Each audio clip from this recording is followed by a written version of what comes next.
इस फिल्म की कहानी ह्यूमैनिटी को बचाने की है, जहां प्लेनेट अर्थ अपनी आखिरी सांसें ले रहा था। दूसरी तरफ कुछ एस्ट्रोनॉट एक वर्म होल से दूसरी गैलेक्सी में जाते हैं जो कि सैटर्न प्लेनेट के करीब है। दूसरी गैलेक्सी में वर्म होल एक ब्लैक होल के पास लेके जाता है जहां कुछ प्लैनेट्स हैं जिन पे शायद ही जिंदगी के कुछ असर हो सकते हैं। तो आइए इस कहानी को शुरू करते हैं। कहानी जो कूपर नामी शख्स से शुरू होती है जो कि नासा का टेस्ट पायलट और इंजीनियर था, जिसको फार्मिंग के लिए अपना प्रोफेशन छोड़ने पे मजबूर किया गया था। वो अपने 65 साला ससुर डोनाल्ड, 15 साला बेटा टॉम और 10 साला बेटी मर्व के साथ रह रहा था। वो अपने खेतों में कॉर्न काश्त करते हैं क्योंकि वेट अब इस जमीन पर प्लेनेट डिजीज की वजह से काश्त नहीं हो सकती और जानवर भी जमीन से खत्म हो चुके हैं। इसकी बेटी मर्व का ख्याल है कि इसके रूम में कोई भूत है जो कि बार बार बुक्स को शेल्फ से गिराता है। एक दिन ये लोग बेसबॉल का मैच देख रहे थे कि अचानक डस्ट स्टॉर्म की वजह से गेम रुक जाती है। कूपर फैमिली जल्दी में घर आते हैं और देखते हैं कि मर्व अपने रूम की खिड़की बंद करना भूल जाती है और डस्ट उसके फर्श पर कुछ लाइंस बनाती हैं। कूपर ने उन लाइंस को स्टडी किया और आइडिया लगाया कि ये लाइंस किसी लोकेशन का कोड हैं जो कि इन्हें तलाश करनी चाहिए। अगले दिन कूपर और उसकी बेटी जगह तलाश करने के लिए निकल जाते हैं। जब वो वहाँ पहुँचते हैं तो उनको पता चलता है कि ये नासा का एक खुफिया बंकर है जहाँ वो अपने नासा के बॉस डॉक्टर जॉन ब्रैंड और उसकी बेटी एमिलिया ब्रैंड से मिलता है।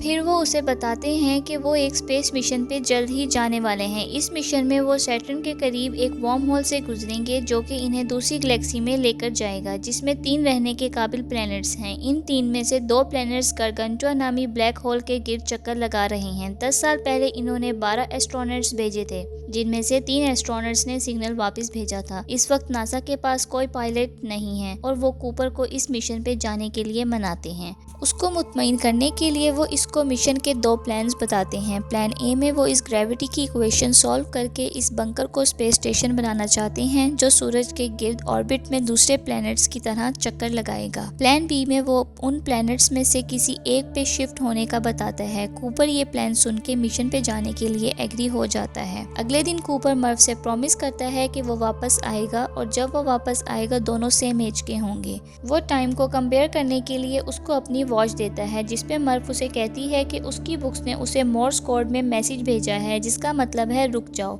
कूपर उसकी बात को इग्नोर करता है और फैमिली को गुड बाय कह के चला जाता है। Cooper, Amelia Brand, doctor Doyle, doctor Romilly, the TARS and CASE robots spaceship में बैठ के सफर के लिए निकल जाते हैं। 2 साल बाद शिप वर्म होल तक पहुंचती है जो उन्हें दूसरी गैलेक्सी में लेके जाता है। इस दौरान एमिलिया को ऐसा लगता है कि किसी ने उसके हैंड को टच किया। दूसरी गैलेक्सी में जाने के बाद उन्होंने पहले मिलर के प्लेनेट पर जाने का फैसला किया। उन्होंने टाइम का हिसाब लगाया तो पता चला 1 घंटा इस प्लेनेट पे अर्थ के 7 सालों के बराबर है।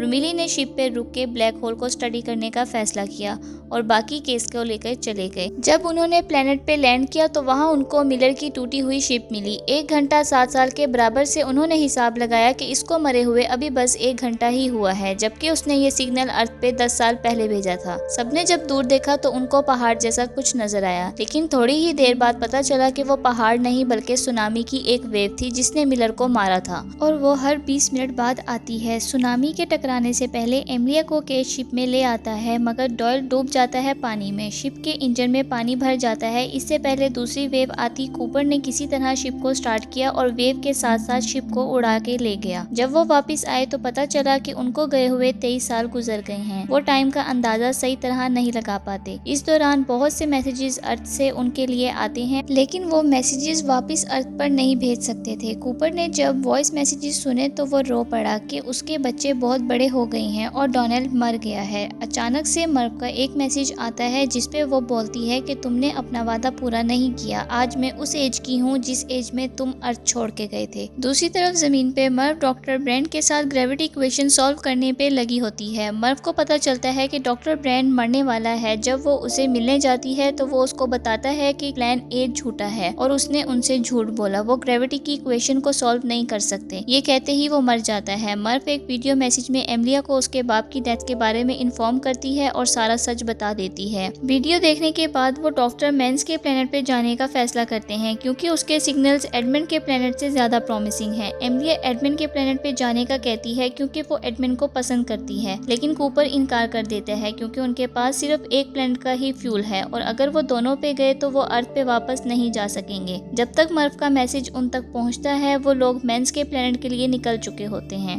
प्लेनेट पे जाते ही कूपर डॉक्टर मैन को क्रायोस्लीप से उठाता है और वो उनको इस प्लेनेट की खूबियों के बारे में बताता है। इसी दौरान उनको मर्व की वीडियो रिसीव होती है जिसपे एमिलिया कहती है कि उसको इन चीजों के बारे में कुछ भी नहीं पता, लेकिन डॉक्टर मैन कहता है कि उसे ये बातें 10 साल पहले ही पता थी और इस पे वो बोलता है कि ग्रेविटी की इक्वेशन को सॉल्व करने के लिए हमें ब्लैक होल में बगैर मरे जाना पड़ेगा। दूसरी तरफ जमीन पर मर्व और उसका दोस्त डॉक्टर गेटी जीप में मर्व के घर जा रहे होते हैं। दिल ही दिल में वो ये सोचती है कि ह्यूमैनिटी ऐसे खत्म नहीं हो सकती, बस उनके पास वक्त कम है इसको बचाने के लिए। मर्व टॉम की फैमिली को बचाने के लिए खेतों में आग लगा देती है और घर जाके उसकी फैमिली को घर से निकालती है। वो अपने रूम में जाती है इस उम्मीद से कि शायद घोस्ट उसको कोई और हिंट दे दे। इसी दौरान नई दुनिया में जब मैन कूपर को प्लेनेट दिखा रहा होता है वो उसको पहाड़ी से धक्का देता है और उसका हेलमेट तोड़ के उसको मारने की कोशिश करता है। फिर वो उसको बताता है कि इस प्लेनेट पे हम जिंदा नहीं रह सकते और उसने सिग्नल इसलिए भेजे ताकि कोई उसको बचाने के लिए आए और वो उनकी शिप लेके वापस अर्थ पे चला जाए। कूपर किसी तरह से अपना माइक्रोफोन ढूंढता है जो कि मैन ने उतार के फेंक दिया था और एमिलिया को रेस्क्यू के लिए बुलाता है। दूसरी तरफ रोमेली टार्स के साथ मिलके मैन के रोबोट से डाटा निकालने की कोशिश कर रहा होता है कि इतने में उसका रोबोट ब्लास्ट हो जाता है और पता चलता है कि ये मान का एक ट्रैप था। टार्स बच के बाहर निकलता है और वो प्लेनेट छोड़ के चले जाते हैं। दूसरी तरफ मैन अपनी छोटी शिप को बड़ी शिप के साथ जोड़ने की कोशिश करता है। जैसे ही वो दरवाजा खोलता है शिप साथ ना जुड़ने की वजह से ब्लास्ट हो जाती है, जिसकी वजह से मेन शिप खला में बहुत तेजी से घूमना शुरू हो जाती है। ऊपर अपनी फिजिक्स की नॉलेज से मेन शिप साथ जोड़ देता है। स्पिनिंग में फ्यूल जाया होने की वजह से वो अब अर्थ वापस नहीं जा सकते, तो कूपर एमिलिया और केस को एडमंड के प्लेनेट पे भेजने का फैसला करता है इस उम्मीद से कि वहाँ शायद इंसान जिंदा रह सके। कूपर एंड टार्स एमिलिया को एडमंड के प्लेनेट की तरफ धक्का देके खुद ब्लैक होल में चले जाते हैं। ब्लैक होल में ग्रेविटी इतनी ज्यादा होती है कि उनकी शिप टूटना शुरू हो जाती है और वो शिप से अपने आप को इजेक्ट कर देते हैं। अचानक से कूपर ब्लैक होल में एक ग्रिड में उतरना शुरू हो जाता है। उसे लगता है कि शायद वो मर गया है और ये मरने के बाद की जिंदगी है। उसको अचानक से उसके इर्द गिर्द की जगह जानी पहचानी लगती है। जब वो गौर से देखता है तो उसको 10 साल की मर्फ नजर आती है। वो एक चीज को जोर से हिट करता है तो कुछ बुक्स मर्फ की तरफ नीचे गिर जाती हैं। वो वहाँ पे अपना और मर्फ का पास्ट देखता है जहाँ वो उनको मोर्स कोड के जरिए सिग्नल्स भेजता है। टार्स उसको बताता है कि किसी चीज ने उन्हें 4th डायमेंशन में भेजा है जहाँ वो टाइम में पास्ट को कंट्रोल कर सकते हैं और मर्फ को सिग्नल्स भेज के इंसानों को बचा सकते हैं। इसी दौरान जमीन पे मर्फ को समझ आना शुरू हो जाती है कि वो घोस्ट और कोई नहीं मेरा अपना बाप ही है। फिर वो ये जानने की कोशिश में लग जाती है कि उसका बाप उसको क्या बताना चाहता है। दूसरी तरफ कूपर अपनी वॉच में मर्फ को ग्रेविटी इक्वेशन का मोर्स कोड भेजता है। मर्फ अपने ध्यान में जब वॉच उठाता है तो उसको उसमें मोर्स कोड नजर आता है। वो बंकर में वापस जाके इक्वेशन सॉल्व करती है और इंसानों को बचा लेती है। ब्लैक होल अचानक से बंद होना शुरू हो जाता है जिसपे कूपर मुतमईन हो जाता है कि सब ठीक हो गया है। वो इसी दौरान शिप के पास से गुजरता है जहाँ वो एमिलिया को टच करता है। वो अचानक से बेहोश हो जाता है और सैटर्न के पास उसको एक शिप ढूंढ लेता है। कूपर की जब आंख खुलती है तो वो अपने आप को हॉस्पिटल में पाता है। डॉक्टर आके उसको बताता है कि वो कैसे बचा। फिर डॉक्टर उसको बताता है कि उसकी बेटी दूसरे स्पेस स्टेशन में जिंदा है और उसका वेट कर रही है। कूपर जब हॉस्पिटल से निकला तो एक आदमी ने उसको सारा स्टेशन दिखाया और एंड पे वो उसको उसके घर ले गया जहाँ उसको टार्स मिलता है। वो टार्स को रिपेयर करता है और अगले दिन वो दूसरे स्टेशन मर्फ से मिलने चला जाता है जहाँ मर्फ अपने जिंदगी के आखिरी सांस ले रही होती है। वो उसको बताता है कि उसका घोस्ट वो ही था, जिसपे वो कहती है कि उसको पहले से ही पता था, लेकिन कोई उसकी बात का यकीन नहीं करता। वो उसको बताती है कि एमिलिया जिंदा है और उसको उसके पास जाने का कहती है। वो मर्फ की एडवाइस पे अमल करता है और एक स्पेसशिप चोरी करके एमिलिया के पास नई दुनिया बसाने के लिए चला जाता है।